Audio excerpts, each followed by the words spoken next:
Let's go to my first slide here. So I'm Kyle Crompton from the Naval Surface Warfare Center Crane Division. So I'm going to be talking today, going to the next slide, about mostly work that I developed during my dissertation at the Rochester Institute of Technology under the SMART Scholarship Program under a grant from the Air Force Research Laboratory that I am now continuing in our laboratories here at the Naval Surface Warfare Center Crane Division. So just a little bit of background first. Of course, lithium-ion batteries, as many of you know, currently state-of-the-art for mobile energy storage, where you need a lot of power and a lot of energy due to their increased energy density and power density over other chemistries. So, of course, they're the choice for mobile applications such as satellites, cars, phones, power tools, etc. Of course, we're thinking about safety of lithium-ion batteries quite a bit these days, and one area of safety is when the cells are actually, lithium-ion cells are in an inactive state, or when they're not being used, charged and discharged, which is in many cases, for pack assembly, they're inactive, for shipping or storage, commercial shipping or storage, for something like a satellite launch or shipboard storage on a Navy vessel, the cells will actually be sitting inactive. And really, even in these cases where the cells are inactive, we need to improve the safety and also decrease the maintenance requirements for inactive lithium-ion cells so that we can reduce risks and reduce costs. So we can kind of ask this question, well, since the cells are not being used for any tasks, they're not being charged and discharged, what if we could take all the cells in a battery and discharge them to a near zero volt state with an applied resistor, and that won't, without losing any performance of the battery, without damaging the cells, which of course, as I'm sure most of you know, with conventional lithium-ion, as I'll talk about a little bit more, they would be very badly damaged if they're put into this state. Well, if we could achieve a near zero volt state, if you look at the picture on the left here, thinking about pack assembly, if a 300 volt pack is being assembled, that presents quite a shock danger to the operators. But if all the cells are at a zero or near zero volt state, then the whole pack can be at 0 volts while it's being assembled and then charged after it's fully packaged. Something like commercial flight, if they're in a near 0 volt state, they're effectively in an inert state with very low risk of going into thermal runaway. Same thing for something like a satellite launch. You don't have to worry about trickle charging in a high bay scenario. For something like shipboard storage, you don't have to worry about monitoring the cell voltages, and again, they can be in that effectively inert, very safe state. So to go in a little bit more about first, a conventional cell at near 0 volts and how it gets damaged. I hope you can all see these animations. So on a first charge of a cell, of course, your lithium ions are moving from the cathode to the anode. And on that first charge, you effectively lose some of those reversible lithium ions to SCI formation. What that translates to on the discharge now is when we get to the end of discharge, these measurements on the right here I'm showing are 3 electrode measurements on a full cell, where the green curve here on the top is the cathode potential, the blue dashed curve is the actual cell voltage, and the red curve is the measured anode potential versus the lithium-lithium plus redox couple. So when we get to the end of discharge, you can see, because of that SCI formation that results in some of the reversible lithium being lost, at the end of discharge, the anode becomes depleted, and you can see its corresponding potential starts to increase very rapidly. Meanwhile, the cathode is not fully intercalated at this point, so its potential will stay kind of high. So when you take this cell now and apply a resistor to take it from that end of discharge to a near 0 volt state, you see that the anode potential continues to increase while the cathode potential stays high since it's not fully saturated. And you get to a point where the anode potential is now high enough where you start to strip copper ions off the anode, and this, of course, leads to a lot of damage of the cell.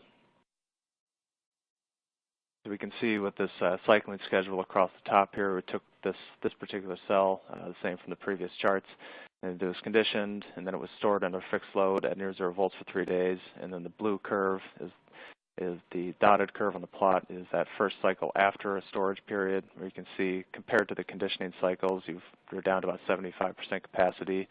After another 3-day storage period, you're down to about 50, and after another, it's down less than 20%. So you really damage the cell performance with repeated 3-day periods at a near 0 volt state in a conventional lithium-ion cell. So to summarize here, this high anode potential is the the major degradation mechanism in a conventional lithium-ion cell when it's in a near zero volt state. And the currently there's the current state-of-the-art commercial technology to fabricate lithium-ion cells that can actually tolerate this near zero volt state has been to replace that copper current collector with titanium that can handle that high potential without dissolving ions into the electrolyte. But of course, with titanium, you get a little bit of trade-off in terms of the conductivity of the anode current collector, as well as some cost and energy density trade-offs. So the method that I developed to fabricate lithium-ion cells that are tolerant to a near zero volt state is to manage that amount of reversible lithium in the cell such that when the cell goes to a near zero volt state, as you can see in this plot here with the blue dotted curve going to a near zero volt state, the electrode potentials, instead of increasing up into that copper dissolution region, they asymptote together at some kind of at a mid-range potential where neither electrode is damaged. And this was done. This top graph is an LCO MCMB cell. This bottom graph, this is a lithium-rich He5050, which was actually found to, just because of the stoichiometry of the material, appropriately manage the amount of reversible lithium in the cell without any need for any lithium addition steps or pre-lithiation steps. So the plot on the top here with the LCO cell, this was done with a sacrificial cathode pre-lithiation method, which is, of course, a lab scale method. I'll talk a little bit about some scalable methods to actually do this a little bit later. But as far as proof of concept of this approach, just to bring up this plot again of the conventional cell with this same storage regime with 3-day storage periods and then with intermediate cycles. We see with the same, with this reversible lithium managed cell, where we're keeping those potentials in a mid-range. It's not damaging either electrode during the near zero volt state. We see that the capacity retention is much better. After three-day near zero volt storage periods, it's nearly at about 100% of the capacity, the discharge capacity. The same is true for this He5050 MCMB cell. It had very high tolerance to a near zero volt state. And going forward with testing, not just to test the C/10 capacity, but also now to test the rate capability of the cell and see if that the near zero volt state negatively affected the rate capability in the reversible lithium managed LCO MCMB cell here. This built prototype cells that were conditioned, and then we had a conventional cell that was just left at open circuit for 3 days, and then the reversible lithium managed cell was stored at near zero volts for 3 days. And then they were both recharged and put onto a rate study. And we can see that even up to a 5C discharge rate, the performance is nearly identical, indicating that there was no negative effect to the rate capability on the reversible lithium managed cell from the 3-day near zero volt storage period. Similar story for the He5050, that lithium-rich cathode material MCMB cell, found that really the rate capability is pretty much unaffected, and even in this particular case was a little bit better at 1C and 5C, although there is a little bit of manufacturing variability in the cells since these were handmade. So then to go on to a little bit longer term cycling, we used a low Earth orbit LEO cycling regime, since that's a pretty aggressive regime that will get a lot of cycles and really test the cycle stability of the cell a little more quickly. Found that, so these are the same cells after this rate study. They were put on a 30% depth of discharge LEO cycle, and out to 500 cycles, really no difference, no notable difference in the end of discharge voltage between the conventional cell that was stored at open circuit for 3 days and the reversible lithium managed cell that was stored at near zero volts for 3 days. And the same again is true for this lithium-rich MCMB cell. So really, overall, to kind of conclude this part, that in these lab scale reversible lithium managed cells, it was shown that that approach really enabled high tolerance to near zero volt storage for 3-day storage periods and also 7-day storage periods, which I couldn't fit the data into this presentation, but that is out there. So now to talking about Scaleup, and because the way we're doing this in the lab with the sacrificial cathode, of course, isn't a very scalable approach. So we had to come up with a better way to do this that could actually be scalable in a manufacturing environment. at the Rochester Institute of Technology, we do have the Battery Prototyping Center, which is a 10,000 square foot dry room. Keep a negative 60 C dew point. They have from an Italian company called Solith. They have a semi-automated pouch cell assembly equipment, and they of course have all the slurry mixing, coating, drying, calendaring, and punching tools in there.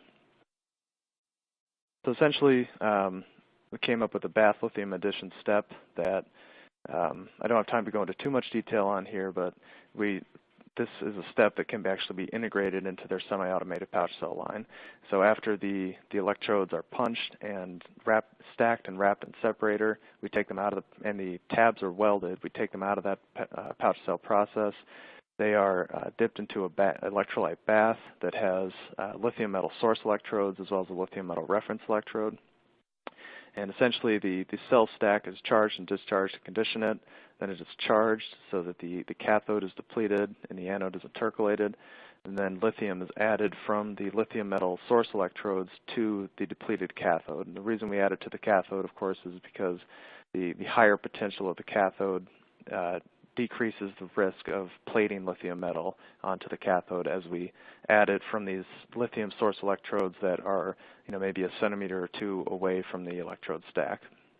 And we do this in iterative steps until using the lithium reference electrode, we can measure where those potentials will be when the cell stack is at a near 0 volt state, and do that iteratively until that potential is in a mid-range where neither electrode will be damaged. And in this case, we got the electrode potentials to asymptote. We're calling this electrode asymptotic potential at about 2.1 volts versus lithium. So then after this process, the cell stack is then reinserted into the semi-automated pouch cell line, and the build into a pouch cell is completed. In this case, we also built in a lithium reference electrode into the pouch cell so that we could monitor those electrode potentials. And this cell was tested with, after conditioning, was stored at a near 0 volt state with an applied resistor for 2 weeks, so 14 days. The electrode asymptotic potential is about 2.3 volts versus lithium, so a nice mid-range where neither electrode will be damaged. And now, as you can see at this plot on the right, the performance changed very little from before the near 0 volt storage period to after the near 0 volt storage period, where the dashed lines here on the curve are the full cell potential, the cathode potential, and the anode potential after the near 0 volt storage period, and they lie right on top of the voltage curves from before the near 0 volt storage period. So really, with this initial scale-up effort and this initial cycling we got, was very promising and was very successful in actually demonstrating basically a cell phone-sized battery with this scalable method that had very high tolerance to a near 0 volt state. So conclusions from this. So I've demonstrated this reversible lithium management technique. I didn't get this data in here as well into this presentation, but it is in these publications here that I listed at the bottom, where we also showed that this will work to 40 or 45 degrees Celsius. The cells also demonstrated very high tolerance to the near 0 volt state. So this is an approach that so far we've applied to 3 different cathode materials, but hypothetically can be applied to really any combination of active materials. We've had a successful initial scale-up effort that could be scaled even further. And this last bullet point here, right now this technology is at kind of this critical stage of being ready to come out of the lab, but not quite being mature enough yet to really be adopted. And so I think there's a good technology transition opportunity here to bring this technology to a maturity level where a lot of the requirements of many communities can be satisfied and actually lead to adoption of this. And so with that, I'd be happy to take any questions.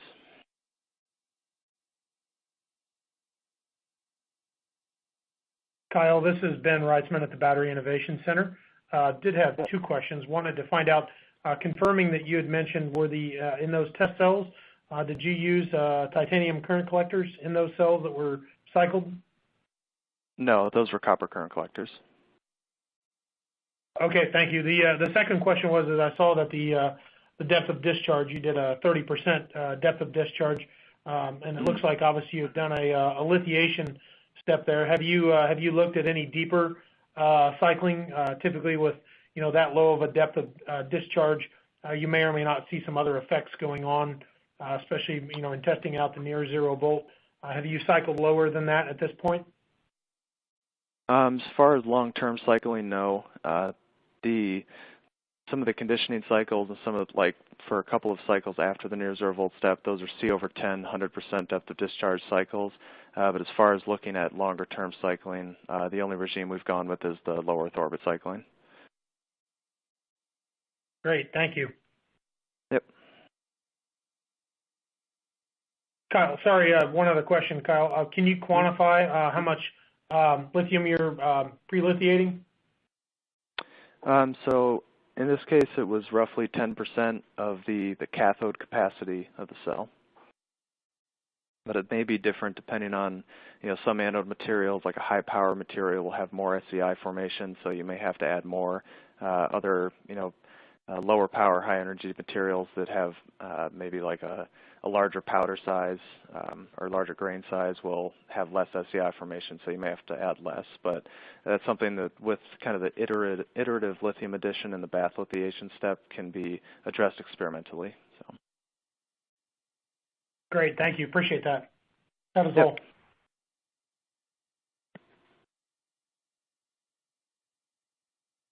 Okay, we'll wait for another minute to see if any additional questions are submitted, and then we'll move on to our next speaker.